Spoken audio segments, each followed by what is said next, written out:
வணக்கம். இது எஃப்னா தமிழ் டிவியின் இலங்கையின் இன்றைய காலை செய்திகள். டயான் பிரசாத்தின் கொலையில் ராஜபக்சர்களால் மௌனிக்கப்பட்ட உண்மைகள்.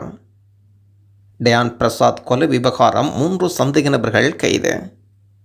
துப்பாக்கிச்சூட்டில் படுகொலை செய்யப்பட்ட அரசியல் செயல்பாட்டாளர் டயான் பிரசாத் ஈஸ்டர் தாக்குதலுக்கு மூளையாக செயற்பட்ட நேரடியாக உதவி செய்வது என்று சொல்லப்படுகின்றது. தன்னை ஒரு சமூக ஆர்வலராக காட்டிக்கொண்டு நாட்டின் பல்வேறு கலவரங்கள் பாதாள உலக நடவடிக்கையில் ஈடுபட்டு குற்றம் சாட்டப்படும் டயான் பிரசாத் துப்பாக்கி ஷூட்டில் உயிரிழந்திருக்கின்றார். முதலில் அவர் உயிரிழந்து விட்டதாக போலீஸ் ஊடக பேச்சாளர் உறுதிப்படுத்திய போதிலும் அது தவறானது என்று கொழும்பு தேசிய மருத்துவமனையின் தீவிர சிகிச்சை பிரிவில் சிகிச்சை பெற்று வருவதாக பின்னர் அறிவிக்கப்பட்டது. இருப்பினும் டயான் பிரசாத் இன்று அதிகாலை உயிரிழந்து விட்டார் என்பதை போலீசார் உறுதிப்படுத்துகின்றனர். இதற்கிடையில் உயிரிழந்தவர் தேசிய வீரன் அல்ல, மாறாக மற்றொரு குற்றவாளி என்று பொதுமக்கள் சமூக ஊடகங்களில் தங்கள் கருத்துக்களை பதிவிடுகின்றனர். உண்மையில் டயான் பிரசாத் என்ற நபர் நாட்டில் மத வெறுப்பை தூண்டுவதற்கும் மோதல்களை உருவாக்குவதற்கும் பல்வேறு நடவடிக்கையில் ஈடுபட்டவர். ராஜபக்ச குடும்பத்தின் ஒரு உதவியாளர். டயான் பிரசாத்தின் கொலையின் பின்னணியில் ஒரு அரசியல் பலம் பொருந்திய ராஜபக்சர்கள் இருப்பதாக பலர் சமூக ஊடகங்களில் தங்கள் கருத்துக்களை வெளிப்படையாக முன்வைக்கின்றனர். அந்த வகையில் ராஜபக்ச குடும்பத்துக்கு ஒரு முக்கிய நபராக பேச்சு வழக்கில் கோலையா, அதாவது உதவியாளர் என்று அழைக்கப்படும் டயான் பிரசாத் எதற்காக ராஜபக்ச குடும்பத்தினரால் படுகொலை செய்யப்பட வேண்டும் என்ற கேள்விகள் இருக்கின்றன. ஈஸ்டர் தாக்குதலின் மூளையாக இருந்தவர்களுக்கு டயான் பிரசாத் மிக நெருக்கமான வகையில் உதவி இருக்கலாம் என்று சந்தேகம் இருக்கின்றது. இந்த நாட்டில் நடத்தப்படும் கொடூரமான சம்பவங்களில் ஒன்றாக 6 வருடங்கள் கடந்த ஈஸ்டர் தாக்குதல் இருக்கின்றது. பல வருடங்களாக இந்த தாக்குதலுக்கு காரணமானவர்கள் கண்டறியப்பட்டு பாதிக்கப்பட்ட மக்களுக்கு நீதி வழங்குவது என்பது கடந்த கால அரசாங்கத்திலிருந்து தற்பொழுது வரை நீண்டே இருக்கின்றது. இந்த நிலையில் தற்போது ஜனாதிபதி அனுர்குமார் திசாநாயக்கவும் சம்பந்தப்பட்ட தரப்பினர் யார் என்பதை வெளிப்படையாக தெரிவிக்கின்றனர். இந்த ஆண்டு ஏப்ரல் 21ஆம் தேதிக்கு முன்னர் ஈஸ்டர் தாக்குதலின் பிரதான சூத்திரதாரி அம்பலப்படுத்துவார் என்று குறிப்பிடப்பட்டிருந்தது. இருப்பினும் அவர்கள் இன்னும் இது குறித்து அதிகாரப்பூர்வ எதையும் அறிவிக்கவில்லை. மறுபக்கம் ஈஸ்டர் தாக்குதல்களில் ஈடுபட்டவர்கள் இந்த நாட்களில் சிக்கலில் உள்ளனர். பல முக்கிய சாட்சிகள் வெளிவரத் தொடங்கியிருக்கின்றன. டயான் பிரசாத் ஈஸ்டர் தாக்குதலில் ஈடுபட்ட நிலையில் அவரை தாக்குதலுடன் சம்பந்தப்பட்டவர்கள் கொலை செய்திருக்கலாம் என்று சொல்லப்படுகின்றது. போலீசாரின் விசாரணையின் போது அவர் கைது செய்யப்பட்டிருந்தார். ஈஸ்டர் தாக்குதல் தொடர்பான வலுவான ஆதாரங்கள் வெளிப்படுத்தப்பட்டிருக்கும். ராஜபக்சர்களின் திட்டமிட்ட செயல் என்றும் அவர்கள் ராஜபக்ச குடும்பத்துக்கு ஆபத்து ஏற்படுத்தும் உண்மைகளை வெளிப்படுத்தி விடுவார் என்ற அச்சத்திலும் கொலை செய்யப்பட்டிருக்கலாம். சமூக ஊடகங்கள் செய்த குற்றங்களுக்காகவே டயான் பிரசாத் தற்போது இயற்கையாகவே தண்டிக்கப்பட்டுள்ளார். அத்துடன் டயான் பிரசாத்தின் உயிரிழப்பின் மூலம் ராஜபக்ச குடும்பம் வலுவான ஆதாரங்களை மௌனமாக்கி இருப்பதாக சமூக ஊடகங்களில் செய்தி வெளியாகியிருக்கின்றது. டயான் பிரசாத் பாதாளக்குழு உறுப்பினர் அல்ல, மொட்டு கட்சி. டயான் பிரசாத் பாதாள உலக குழு உறுப்பினர் அல்லவென்றும் அவர் கொலை செய்யப்பட்ட சம்பவத்துடன் பாதாள குழுக்களுக்கு தொடர்பு இருக்கும் என்று நம்பவில்லை என்றும் மஹிந்த ராஜபக்சவின் ஊடக பேச்சாளர் மனோஜ் கமகே அறிவிக்கின்றார். டயான் பிரசாத் குற்றச்செயல்களில் ஈடுபடும் நபர் அல்ல என்றும் சிங்கள பௌத்த மக்களின் உரிமைக்காக குரல் கொடுத்த துணிச்சல் மிக்க இளைஞன் என்றும் அரசியல் கருத்தை கொண்டிருந்தவர் என்றும் சொல்லப்படுகின்றது. இதேவேளை மக்கள் சுதந்திரமாக கொலை செய்யப்பட நிலைமை ஏற்பட்டிருப்பதுடன் இதற்கு அரசாங்கம் பொறுப்பு கூட வேண்டும் என்றும் சட்டத்தரணி கமகே குறிப்பிடுகின்றார். இலங்கை மத்திய வங்கியினால் இன்றைய தினம் வெளியீடு செய்யப்பட்டிருக்கும் நாணய மாற்று விகிதங்களின் பட்டியல். ஆஸ்திரேலியன் டாலர் 196 ரூபா, கனேடியன் டாலர் 221 ரூபா, யூரோ ஒன்றின் பெறுமதி 348 ரூபா, சிங்கப்பூர் டாலர் 233 ரூபா, ஸ்டேர்லிங் பவுண்ட் 405 ரூபா, சுவிஸ் பிராங்க் 372 ரூபா, அமெரிக்க டாலர் 304 ரூபா. தொடர்ந்து மத்திய கிழக்கு நாடுகளுக்குரிய நாணய பெறுமதிகளாக பஹ்ரைன் தினார் 795 ரூபா, குவைத் தினார் 980 ரூபா, ஓமான் ரியால் 778 ரூபா, கட்டார் ரியால் 82 ரூபா, சவுதி அரேபியா ரியால் 79 ரூபா, ஐக்கிய அரபு ராச்சியம் திர்ஹம் 81 ரூபா. கருணா பிள்ளையானுக்கு அரசியல் பதவிகள் வழங்கப்பட்டமை தவறு. தமிழீழ விடுதலை புலிகள் அமைப்பில் இருந்தபோது குற்றம் இழைத்த கருணா பிள்ளையான் போன்றவர்களுக்கு அரசியலில் பதவிகள் வழங்கப்பட்டமை தவறான முடிவென்றும் முன்னாள் ஜனாதிபதி மைத்திரிபால சிறிசேன அறிவிக்கின்றார். உயிர்த்த ஞாயிறு தாக்குதல் சம்பவத்துடன் பிள்ளையானை தொடர்புபடுத்துவதற்கு முற்படுகின்றனர். என்று வெளியாகும் தகவல் தொடர்பில் நீங்கள் என்ன நினைக்கின்றீர்கள் எழுப்பப்பட்ட கேள்விகளுக்கு பதில் வழங்கியிருக்கின்றார் முன்னாள் ஜனாதிபதி மைத்திரிபால சிறிசேன. அது பற்றி எனக்கு எதுவும் கூற முடியாது.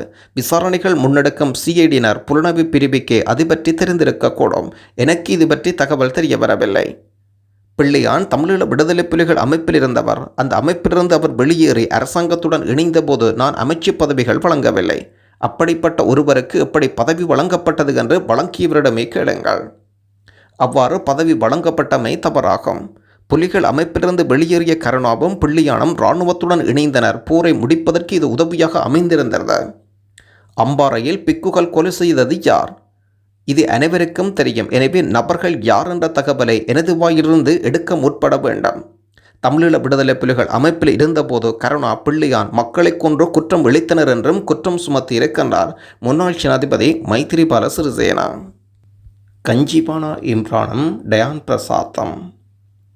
சுட்டு படுகொலை செய்யப்பட்ட டயான் பிரசாத்தின் உயிரிழப்பில் கஞ்சிபானா இம்ரான் வெளிநாட்டு பாதாள உலக தலைவருக்கு தொடர்பு இருக்கலாம் என்று போலீசார் சந்தேகம். சில மாதங்களுக்கு முன்பு டயான் பிரசாத் ஒரு குழுவினர் கஞ்சிபானாவை கை செய்ய தவறியமை கண்டித்து கஞ்சிபானா என்று இங்கு நிறைந்த குண்டர் கும்பலை ஏன் கை செய்ய முடியாது என்று கூறி ஆர்ப்பாட்டம் நடத்தினார். கஞ்சிபானா போன்ற கொடுமைப்படுத்துவர்களுக்கு நாங்கள் பயப்படவில்லை என்றும் அப்போது கூறினார். சரத் வீரசேகர தேசப்பத்த தென்னோக்கோன் இருந்திருந்தால் கஞ்சிபானா பிடிபட்டிருப்பார். இந்த போதைப்பொருள் வியாபாரிகளை இலங்கைக்கு விரைவில் அழைத்து வர நடவடிக்கை எடுங்கள். இப்போது குற்றப்புலனாய்வுத் துறையும் பொது பாதுகாப்பு அமைச்சரும் ஒரு மௌனக் கொள்கையை பேணி வருகின்றனர். கஞ்சிபானா இங்கு இருக்கின்றார் என்று சர்வதேச போலீஸ் பிரிவுக்கு தெரிவித்து அவரை கை செய்யுங்கள். ஆனால் நீங்கள் ஊடகங்களுக்கு முன்வந்து இப்போது அவரை கண்டுபிடிக்க வழியில்லை என்று கூறுகின்றீர்கள். கஞ்சிபானாவை பார்த்து பயப்படுகின்றீர்களா? நீங்கள் பயப்படாவிட்டால் கஞ்சிபானா இருக்கும் இடத்தை உடனடியாக குற்றப்புலனாய்வுத் துறையின் சர்வதேச போலீஸ் பிரிவுக்கு தெரிவியுங்கள். நாங்கள் 225 பாராளுமன்ற உறுப்பினர்களுக்கு மரண தண்டனை பற்றி சொல்கின்றோம். உங்கள் வாக்குகளை பற்றி மட்டும் பேசாதீர்கள். இவர்கள் எங்கும் செல்லாதவர்கள். இந்த நாட்டில் அவர்களை கொடுமைப்படுத்துவதன் மூலம் அவர்களை காட்டாதீர்கள். இந்த நாட்டில் சட்டத்தை நடைமுறைப்படுத்துங்கள் என்று கருத்து வெளியிட்டிருந்த விடயம் குறிப்பிடத்தக்கது. முஸ்லிம் அரசியல்வாதிகள் மீது விரல் நீட்டும் விஜயதாச ராஜபக்ச. இலங்கையில் இருக்கும் தீவிரவாதிகளுக்கும் IS-உடனான நேரடி தொடர்பு குறித்து முதல் எச்சரிக்கை பாராளுமன்றம் புறக்கணித்தது என்பதை கண்டறிய முயற்சிகள் மேற்கொள்ள வேண்டும் என்ற முன்னாள் நீதி சிறைச்சாலை விவகார அமைச்சர் விஜயதாச ராஜபக்ச அறிவிக்கின்றார். ஈஸ்டர் ஞாயிற்றுக்கிழமை சூத்திரதாரிகள் பெரும் சதித்திட்டங்களை பற்றி பேசுவார்கள். அந்த கூறப்படும் தொடர்புகள் 2016 ஆண்டு 18ஆம் திகதி அன்று பாராளுமன்றத்தில் அம்பலப்படுத்தப்பட்டதை மறந்துவிட்டார்கள். இப்போது சிறைச்சாலை விவகாரங்கள் அரசியலமைப்பு சீர்திருத்த அமைச்சராக நான் இருந்தேன். அது தொடர்பு இருப்பதாக கூறப்படும் குற்றச்சாட்டுக்களை அம்பலப்படுத்தினேன். ஒரு காலத்தில் வழக்கறிஞர் சங்கத்தின் தலைவராக இருந்தவர். அப்போதைய இராணுவ புலனாய்வு இயக்குநரகத்தின் தலைவருடன் நிலைமையை உறுதிப்படுத்திய பின்னர் அந்த அறிவிப்பை அம்பலப்படுத்தினேன். உண்மை என்னவென்றால் உயர்மட்ட தலைமைகள், குறிப்பாக பிரதமர் ரணில் விக்ரமசிங்க விசாரணையை தொடர தைரியம் இல்லை. ஏனெனில் அனைத்து முஸ்லிம் பாராளுமன்ற உறுப்பினர்களும் அவர்கள் பிரதிநிதித்துவப்படுத்தும் கட்சிகளை பொருட்படுத்தாமல் என்னை அமைச்சரவிலிருந்து நீக்க கோரினார். நான் பணக்கார குடும்பங்களைச் சேர்ந்த 32 முஸ்லிம் குழுக்கள் IS-ISல் இணைந்து குறித்த பாராளுமன்றத்தில் வெளியிட்ட தகவல்கள் அம்பாந்தோட்டை துறைமுகத்தை 91 ஆண்டுகளுக்கு குத்தகைக்கு 1.2 பில்லியன் அமெரிக்க டாலர்களுக்கு சீனாவிடம் ஒப்படைத்ததை எதிர்த்த பின்னர் 2017ஆம் ஆண்டு ஆகஸ்ட் மாத இறுதியில் அமைச்சரவிலிருந்து நீக்கப்படுவதற்காக பங்களித்தேன். அத்துடன் பாராளுமன்ற உறுப்பினர்களுக்கு ஆதரவும் கிடைக்கவில்லை. இருப்பினும் ஒரு கட்டத்தில் அரசியலமைப்பு சபையில் கூட்டு எதிர்க்கட்சியை பிரதிநிதித்துவப்படுத்திய யான் சர்வனத்தின வளர்ந்து வரும் தீவிரவாத அச்சுறுத்தல் குறித்த பூஜித ஜி சுந்தரவனால் நிலைமையை கையாள முடியாத இருந்ததாகவும் ஒப்புக்கொண்டார். முக்கிய அரசியல் கட்சிகள், குழுக்கள் தீவிரவாதத்துக்கு எதிரான பொதுவான நிலைப்பாட்டை ஏற்றுக்கொண்டிருந்தால் ஈஸ்டர் ஞாயிறு படுகொலையை தவிர்த்திருக்கலாம். 2019ஆம் ஆண்டு நடுப்பகுதியில் வனாதவில்லு வெடிபொருள் கண்டுபிடிக்கப்பட்ட பின்னரும் அரசாங்கத்தின் தீவிரவாத சக்திகள் தொடர்ந்தும் பாதுகாத்து வந்தனர். பின்னரும் அரசாங்கம் தீவிரவாத சக்திகளை தொடர்ந்தும் பாதுகாத்து வந்ததாக ராஜபக்சர்கள் சுட்டிக்காட்டியிருந்த விடயமும் குறிப்பிடத்தக்கது. பல பின்னணிகளுடன் படுகொலை செய்யப்பட்ட டயான் பிரசாத். ஸ்ரீலங்கா பொதுஜன பெரமுன கட்சியின் கொலோனாவ நகரசபை வேட்பாளரான அரசியல் செயற்பாட்டாளர் டயான் பிரசாத் துப்பாக்கி சூட்டில் உயிரிழந்தார். 39 வயதான அவர் கொலோனாவ லட்சித தொடர்மாடி குடியிருப்பில் வைத்து நடத்தப்பட்ட துப்பாக்கி சூட்டில் உயிரிழந்தார்.